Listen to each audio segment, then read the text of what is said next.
NDA में कब शामिल हो रहे हैं?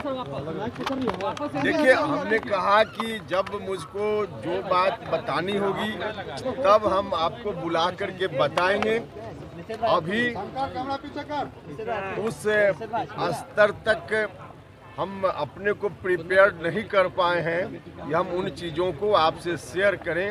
जब शेयर करने की आवश्यकता हम महसूस करेंगे तब हम शेयर करेंगे। नीतीश कुमार एक तरफ जहां प्रयास कर रहे हैं सभी विपक्षी नेताओं को एकजुट लाने के लिए, क्या लगता है कि ये संभव है नरेंद्र मोदी को हरा देना?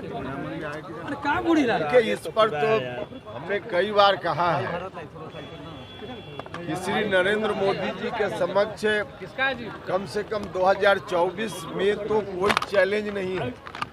जहां तक नीतीश जी के प्रयास का सवाल है, पता नहीं किस रूप में आप लोग उनके प्रयास को देखकर चर्चा करते हैं। क्या नया था उसमें?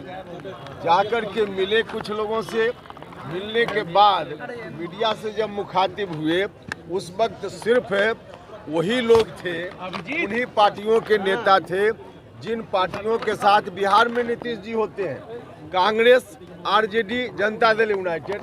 तो इतने लोग तो यहाँ भी बिहार में भी होते हैं नीतीश जी। तो इतने लोग जिनका महागठबंधन कथित रूप से बिहार में चल रहा है, उसी की मीटिंग दिल्ली में जाकर उन्होंने कर दी।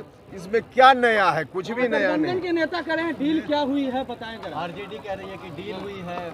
कितने सीटों में लड़ेगा लोकसभा चुनाव? चर्चा इस बात की कि 3 सीटों पर आपकी समझौता की बात हो रही है।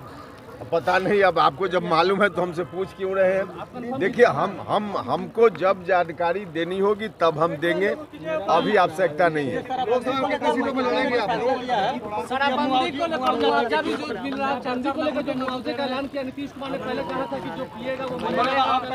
देखिए, नीतीश कुमार जी ने जिन जिन विषयों पर जो पॉलिसी इतने दिनों में अपनाई है, उनमें से अधिकांश पॉलिसी का खामियाजा आज राज्य भुगत रहा है। और इतने दिनों के बाद उनको पीछे की बातों में परिवर्तन करना है, इस बात की आवश्यकता महसूस हो रही है।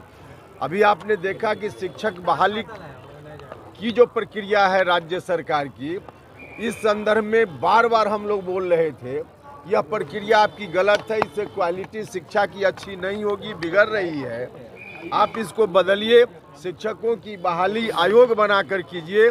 तो हम लोगों की बात पर कभी उन्होंने ध्यान नहीं दिया और अब जाकर उन्होंने उसमें संशोधन करके हमने जो कुछ कहा था उसी के अनुकूल अब प्रक्रिया निर्माण का काम उन्होंने किया है।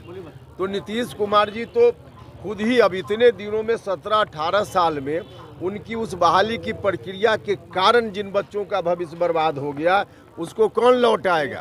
तो हर मामला में नीतीश जी उसी स्थिति में है। कुछ भी नहीं, जो किया उसको भी बदलने की ज़रूरत, कई जगह बदलने की ज़रूरत बहुत पहले थी, लेकिन आज आकर निर्णय ले रहे हैं।